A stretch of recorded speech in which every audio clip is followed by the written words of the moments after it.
Good morning. Welcome to the lecture series of operating systems. In today's class, we try to discuss about the Peterson's solutions. Peterson's solution is one of the software-based solution, and it is a two-process solution. And why we need to discuss about the two-process solution is it is an easy to understand, and this algorithm satisfies the three requirements, that is nothing but the mutual exclusion, progress, and bounded waiting. And it is very easy to understand and how to verify the algorithm satisfies the three conditions. For that reason, we try to discuss about the Peterson solutions. So the Peterson solution is a classic software-based solution to the critical section problem. Why it is called as a classic software-based solution is it is very easy to understand, and this algorithm is satisfies the three requirements, that is nothing but the mutual exclusion, progress, and bounded waiting. The solution illustrates the complexities involved in designing a software that addresses the requirements of mutual exclusion, progress, and bounded waiting. So it is very easy to understand how to implement the solutions to satisfy the mutual exclusion, progress, as well as the bounded waiting conditions. The Peterson solution is restricted to two processes only. So that is only the limitation of the Peterson's solution. Now we try to discuss about the Peterson solution for the ith process. So here we are assuming that there are the two processes are existing, and one is named as Pi and another one is represented as the Pj. So automatically Pi is representing the current process and Pj is representing the other process. So here they give the code for the structure of the Pi process.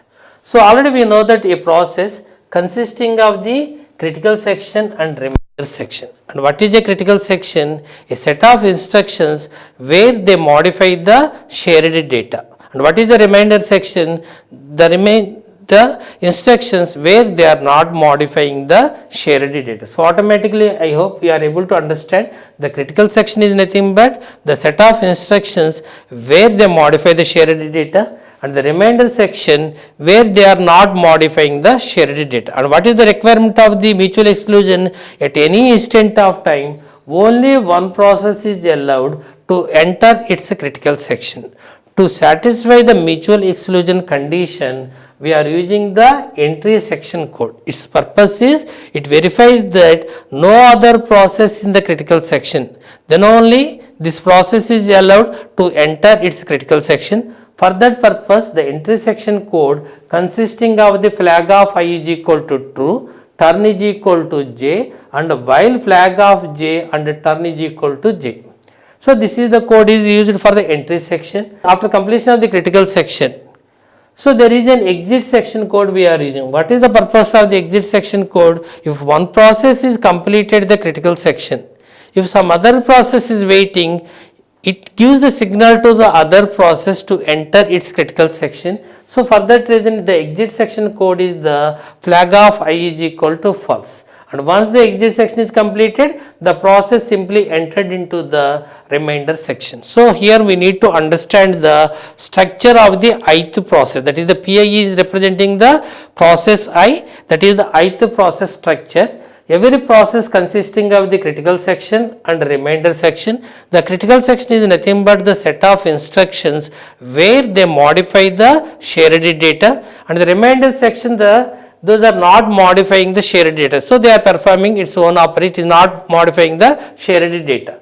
Before the critical section execution, there is an entry section. Its main purpose is if no process in the critical section, then only this ith process is allowed to enter its critical section. After the critical section execution, there is an exit section. Its purpose is once this process is completed the critical section, if some other process wish to enter their critical section, one of those processes must be allowed. To achieve that one, for every critical section solution, they are having the exit section as well as the entry section. We will discuss how these entry and the exit sections are used to achieve the mutual exclusion, progress, and bounded waiting conditions. Now we are assuming that there are the two processes. Let P0 and P1 are the two processes. So automatically we are assuming that there are the two processes P0 and P1, but we know the algorithm for the Pi process. Pi is in ith process algorithm is available. For that reason, for convenience, when process Pi, we use Pj to denote the other process. So Pi is representing the ith process. For example, P0 is representing the Pi current process. Then Pi I is representing the 0. Then other process is nothing but the J is representing as the 1. That is the Pj is representing the P1. For the convenience purpose, J is equal to 1 minus. For example, P0 is the current process. Then automatically what is the value of I? The value of I is 0. Other process is nothing but the P1, then J value is equal to 1. For example, we are assuming that P1 is the current process, then what is the value of I? I is equal to 1. What is the other process? P0, then J is equal to 0. Please try to understand. It is a simple statement. Pi is the current process and Pj is the other process. We are assuming that P0 process wish to enter. So we are verifying the code for the P0 process. At that time, I is represented as the 0. If P0 code we are verifying, what is the other process? P1. Then what is the value of J? J value is equal to 1. Or we are assuming that P1 process wish to enter into the critical section. Then I is representing as 1. What is the other process of P1? That is P0. For that reason, J is equal to 0. So if I is equal to 0, J value is equal to 1, I is equal to 1, J is equal to 0. For that reason, J is equal to 1 minus I. So there is an equation directly, J is equal to 1 minus I. For why we use that equation is, if we are going for the P0 is the current process, the other process is P1. Similarly, we are in. So P0 and P1 processes share two data items. So what is the algorithm? Here we are using the algorithm is used. This is the algorithm is used. Flag of I is equal to true, turn is equal to J, while flag of J and turn is equal to J. So we will discuss how this code is achieved to achieve the mutual exclusion condition. So here in this code, what are the data items we are using? Turn is one of the variable, integer variable we are using, and flag is a Boolean array. Actually the size is 2 because we are assuming that two processes P0 and P1, and for that reason flag is a Boolean array, its size is also be 2. Flag of 0 is representing the P0 process information and flag of 1 is representing the P1 process information. For that reason we are using the shared data items is turn is one of the integer variable, and similarly the flag is a Boolean array, its size is 2. Initially the flag of 0 and flag of 1 is false. So when the flag of I, if the process wish to enter, at that time only the flag of 0 or flag of 1 is set to true. Initially the flag of 0 and flag of 1 is the false only. Now we need to verify the code. If P0 process wish to enter its critical section, for example we are assuming that P0 process wish to enter its critical section, then automatically what is the value of I? I is equal to 0 because we are considering about the P0 process code. Then I is equal to 0, then J is equal to, its value is equal to 1. So I is equal to 0 and J is equal to 1. So automatically what is the entry section code? This is the code we are using. Flag of I is equal to true, turn is equal to J, while flag of J and turn is equal to J. Already we know that the flag is a Boolean array. Initially the flag of 0 and flag of 1 is false, and similarly the turn is an integer variable. We are assuming the flag of I is equal to true. What is I? 0, because we are considering about the P0 process. For that reason this flag of 0 is assigned as a true. Flag of 0 is assigned as a true, and turn values is also be equal to J. J is equal to 1. Why J is equal to 1? We are considering the P0 process. For that reason I value is equal to 0, is equal to 1. After execution of the flag of I is equal to true, this flag array 0th position in the place of false we are replaced with a true, and turn variable we are assigned its value is equal to 1. Now we are verifying that while flag of J, what is the J value? J is equal to 1 because we are considering the P0 process. I is equal to 0, J is equal to 1. We are verifying the while flag of 1. What is the flag of 1? It is false. So we take the condition is false, and another one is the turn is equal to J. What is the turn value? It is 1, and J value is also be 1. So automatically the turn is equal to j condition is true and the flag of j is false, and we are applying the logical AND operation. We are applying the logical AND operation. The entire condition is false. It simply terminates the while loop. Are you understand why it terminates the while loop? Because the flag of 1 is false. For that reason it terminates the while loop and the process is entered into the critical section. Because there is no process in the critical section, and first P0 process wish to enter into the critical section. Then based on these statements, they are assuming the flag of 0 is true and the turn value is equal to 1, and based on this while condition, flag of j, the P1 process is not wish to enter. For that reason the entire condition is false and while loop is terminated and P0 process is entered into the critical section. I hope you understand this code logic, and P0 process is in the critical section.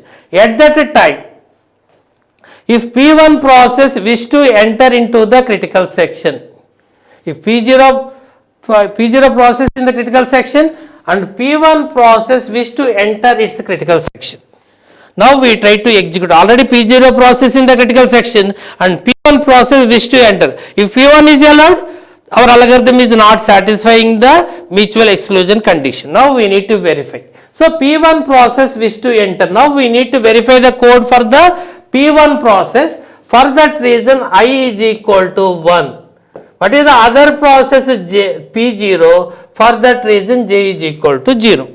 I hope you understand why I is equal to 1 and j is equal to 0. We are verifying the P1 process wish to enter its critical section. So we are verifying the P1 process code. For that reason I is representing as 1. Other process is P0. For that reason j is equal to 0. And what is the first statement in the entry section? Flag of I is equal to true. For that reason the flag area of 1, its value is also assigned as true. Initially its value is false. Based on this statement, we directly assigned flag of 1 is equal to true. Previously turn is equal to 1. In the place of 1 we are replaced with the 0 because turn is equal to j is equal to 0. We are assigning j to the turn variable. Now we are verifying the flag of j. What is the flag of 0? True. When it is true, at the time of P0 wish to enter its critical section, at that time they are assigning the P0 process assigned true is assigned to the flag of 0. For that reason this condition is true. And turn is equal to j. Based on the previous statement, the turn value is also be equal to 0. Both are true and we are applying the logical AND operation. The total condition is true. Based on this one, semicolon, without performing any operation, it is in the while loop. That is nothing but the P1 process is continuously checking the condition. When this condition will be false, either the flag of 0 is false. So automatically P1 process is waiting for the completion of the P0 process critical section execution. Now I hope you understand that P0 process is already in the critical section and P1 process wish to enter its critical section. The P1 process in this while loop only continuously checks the condition. So but it is not allowed. The reason is the first flag of 0 is true and turn is equal to j condition is also be true. Both are true. For that reason it is in the busy waiting. So P1 is not allowed to enter into the critical section. Now we are verifying that P0 completed the critical section execution.